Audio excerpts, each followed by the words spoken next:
उत्पत्ति की पुस्तक। पहले वीडियो में हमने देखा कि कैसे अध्याय 1 से 11 तक बाइबल की मूल कहानी बताई गई है। मनुष्य ने पाप और विद्रोह को चुना और इसलिए संसार नियंत्रण से बाहर होकर हिंसा और मृत्यु के वश में आ गया। ये सब बेबीलोन के लोगों के विद्रोह और बिखरने के कारण हुआ। तो बड़ा सवाल ये है कि परमेश्वर अपने संसार को बचाने और उसे मुक्त करने के लिए क्या कर रहे हैं। बेबीलोन से बिखरने के बाद लेखक सिर्फ एक ही परिवार की वंशावली पर नजर रखता है, जो बाद में अब्राम नामक एक व्यक्ति तक ले जाती है और वो बाद में अब्राहम के नाम से जाना गया। 12वें अध्याय के प्रारंभ में परमेश्वर द्वारा अब्राहम से किया गया वादा कहानी को एक नई गति देता है। परमेश्वर अब्राहम से अपना घर छोड़कर उस कनान देश जाने को कहता है, जिसके विषय में परमेश्वर ने कहा था कि वो एक दिन उसका हो जाएगा। उस देश में परमेश्वर वचन देते हैं कि वो एक महान राष्ट्र में अब्राहम के नाम को ऊंचा करेंगे और उसे आशीष देंगे। ये वचन पुस्तक के प्रारंभिक भागों से जुड़े हुए हैं। बेबीलोन ने अहंकार में अपना नाम ऊंचा करने की कोशिश की, पर वो इसमें कामयाब नहीं हो पाया। लेकिन परमेश्वर ने अपनी उदारता से उस व्यक्ति को जिसका कोई नाम न था, बड़ा नाम प्रदान किया, अब्राहम। अब्राहम को परमेश्वर के आशीष में उस मूल आशीष की झलक दिखाई देती है जो परमेश्वर ने मनुष्य को आरंभ में दी थी। तो सवाल ये है कि परमेश्वर अब्राहम और उसके परिवार को क्यों आशीष देंगे। परमेश्वर के वचन की अंतिम पंक्ति ये स्पष्ट करती है, ताकि पृथ्वी के सारे घराने परमेश्वर से आशीष पाएं। ये बाइबल की शेष कहानी को समझने की कुंजी है। परमेश्वर की योजना अब्राहम के परिवार के द्वारा अपने विद्रोही संसार को बचाकर आशीष देने की थी। यही कारण है कि पुराने नियम की शेष कहानी सिर्फ इसी एक परिवार पर केंद्रित होती है, जिन्हें बाद में इज़राइल के लोग कहा गया। यही कारण है कि बाद में इज़राइल को सिनाई पहाड़ पर याजकों का राज्य भी कहा जाएगा। परमेश्वर उनका उपयोग अन्य राष्ट्रों को ये दिखाने के लिए करना चाहता है कि वो कैसा है। अंत में इन्हीं वादों और बाइबल के उन भविष्यवक्ताओं और कवियों ने लिया जो ये कहते थे कि इन बातों का पूरा होना इज़राइल के एक मसीहा राजा के द्वारा होगा, जिसका राज्य सब जातियों में न्याय और शांति स्थापित करेगा। कहानी के इस भाग तक कुछ भी स्पष्ट नहीं है। आप इसे पढ़ना जारी रखें और इस प्रतिज्ञा को आगे बढ़ते हुए देखें। आगे की पुस्तक अब्राहम और उसके परिवार पर केंद्रित है। पहले स्वयं अब्राहम, फिर उसके पुत्र इज़हाक और याकूब, और फिर याकूब के 12 पुत्रों पर। प्रत्येक पीढ़ी के बारे में ये कहानियाँ 2 मुख्य विषयों द्वारा जुड़ी है। पहले अब्राहम के परिवार की हर पीढ़ी को बार बार असफल होते हुए दिखाया गया है। वो गलत निर्णय लेते रहे, जिसने उनके जीवन को अस्त व्यस्त कर दिया और परमेश्वर के वादे को संदेह में डाला। फिर भी परमेश्वर उनके प्रति विश्वास योग्य बने रहे। वो उनको उन्हीं से बचाता रहा और उनकी असफलताओं के बावजूद वो उन्हें आशीष देने और उनके द्वारा सब जातियों को आशीषित करने के अपने वादे को साबित करता रहा। अब्राहम की कहानियाँ। परमेश्वर ने अब्राहम को एक बड़ा परिवार देने का वादा किया था, लेकिन 2 भिन्न अवसरों पर वो अपने जीवन को लेकर भयभीत हुआ, क्योंकि दूसरे पुरुष उसकी पत्नी की ओर आकर्षित हो गए थे। वो इनकार करता है कि उसने उससे शादी भी की है, जिसके कारण ये सब समस्याएं पैदा होती है। इतना ही नहीं, अब्राहम और उसकी पत्नी सारा के बच्चे नहीं हो सकते थे, तो सारा अब्राहम को अपनी दासी के साथ सुलाने की व्यवस्था करती है, जिसके कारण भी ये सब समस्याएं पैदा होती है। लेकिन हर बार परमेश्वर अब्राहम को बचाता है। अध्याय 15 और 17 में परमेश्वर अब्राहम के किए अपने वादे को आधिकारिक प्रतिबद्धता के साथ एक नया नाम देते हैं, वाचा। परमेश्वर अब्राहम से वादा करते हैं। वो कहते हैं कि तुम्हारा परिवार असंख्य रात के सितारों जैसा ही होगा।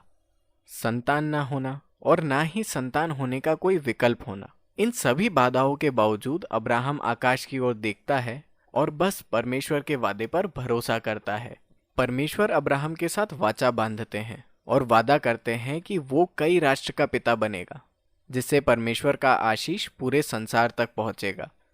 परमेश्वर अब्राहम से कहते हैं कि वो अपने परिवार को वाचा के एक निशान से चिन्हित करे, अर्थात परिवार के सब लड़कों का खतना कराए।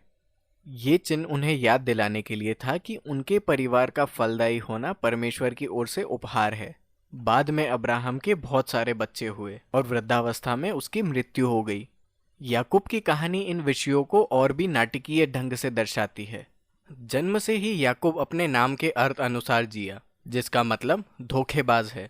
याकूब एसाव का जन्मसिद्ध अधिकार और आशीष चुराता है।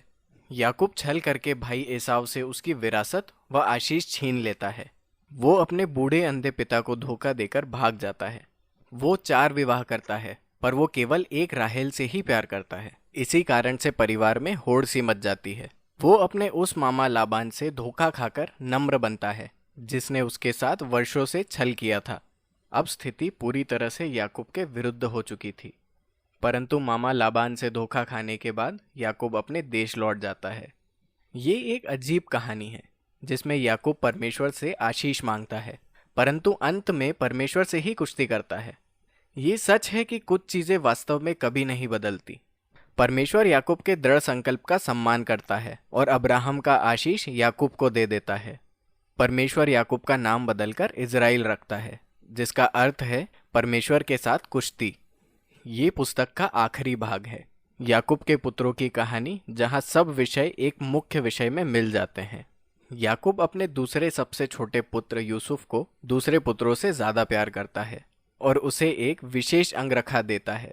यूसुफ के 10 बड़े भाई उससे नफरत करते हैं। वो यूसुफ का अपहरण करते हैं और उसे मारने की योजना बनाते हैं, लेकिन इसके बजाय वो यूसुफ को मिस्र में दास की तरह बेचने का फैसला करते हैं, जहां बाद में वो कारावास में जाता है।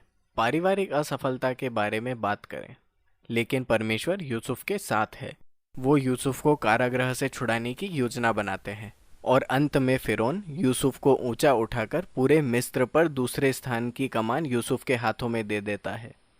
यूसुफ मिस्र देश को अकाल से बचाता है। वो अपने भाइयों और परिवार को भी भूखा मरने से बचाता है। एक बार फिर हम अब्राहम के परिवार की मूर्खता और पाप को परमेश्वर की विश्व योग्यता से मिलता हुआ देखते हैं, जिससे भाइयों के द्वारा की गई दुष्टता भी जीवन बचाने के अवसर में बदल जाती है। वास्तव में यही बात यूसुफ पुस्तक के अंत में कहता है। वो अपने भाइयों से कहता है कि तुम सबने मेरी बुराई का विचार किया, लेकिन परमेश्वर ने उसी बुराई को भलाई में बदल दिया, ताकि बहुत से प्राण बचे रहें।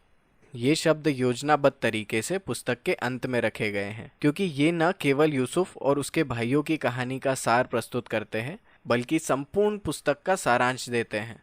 उत्पत्ति 3 से आगे मनुष्य स्वार्थी तरीके से काम और बुराई करते रहे, लेकिन परमेश्वर अपने संसार को मनुष्य की कुटिलताओं पर नहीं छोड़ने वाले थे। परमेश्वर विश्वसनीय है। वो लोगों को उनकी विफलताओं के बावजूद आशीष देते हैं। आप इसे विशेष रूप से इस बात में देख सकते हैं कि कैसे स्त्री के वंशज के बारे में किया गया वो रहस्यमय वादा पूरी पुस्तक में विकसित होता है। उत्पत्ति 3 को याद करें। परमेश्वर ने वादा किया था कि एक दिन घायल विजेता आएगा और सर्प को कुचल डालेगा तथा बुराई को उसकी जड़ से निकाल फेंकेगा। लेखक फिर उन वादों को सीधे अब्राहम के परिवार से जोड़ता है। ये एक भाग है कि कैसे परमेश्वर अपना आशीष सारे राष्ट्रों को देता है। अब्राहम से ये वचन यहूदा से जोड़ा जाता है, जो याकूब का चौथा पुत्र है। अध्याय 49 की एक अत्यंत महत्वपूर्ण कविता में बूढ़ा याकूब मृत्युशैया पर था और अपने 12 बेटों को आशीष देना चाहता था। जब वो यहूदा आता है तो याकूब भविष्यवाणी करता है कि यहूदा इज़राइल के राजसी अगुओं का गोत्र बनेगा। एक दिन एक राजा आएगा जो देश के लोगों को आज्ञा मानने का आदेश देगा और विश्व में वाटिका की आशीषों को फिर से स्थापित करके परमेश्वर की प्रतिज्ञा को पूरा करेगा। इसके बाद याकूब और यूसुफ दोनों की ही मृत्यु हो जाती है और उनका परिवार मिस्र में रह जाता है। उत्पत्ति की पुस्तक भविष्य की आशाओं और वादों को अविकसित अवस्था में छोड़कर ही समाप्त हो जाती है। ये आपको आगे पढ़ने और ये देखने के लिए मजबूर करता है कि अब आगे क्या होगा। उत्पत्ति की पुस्तक में अभी के लिए बस इतना ही।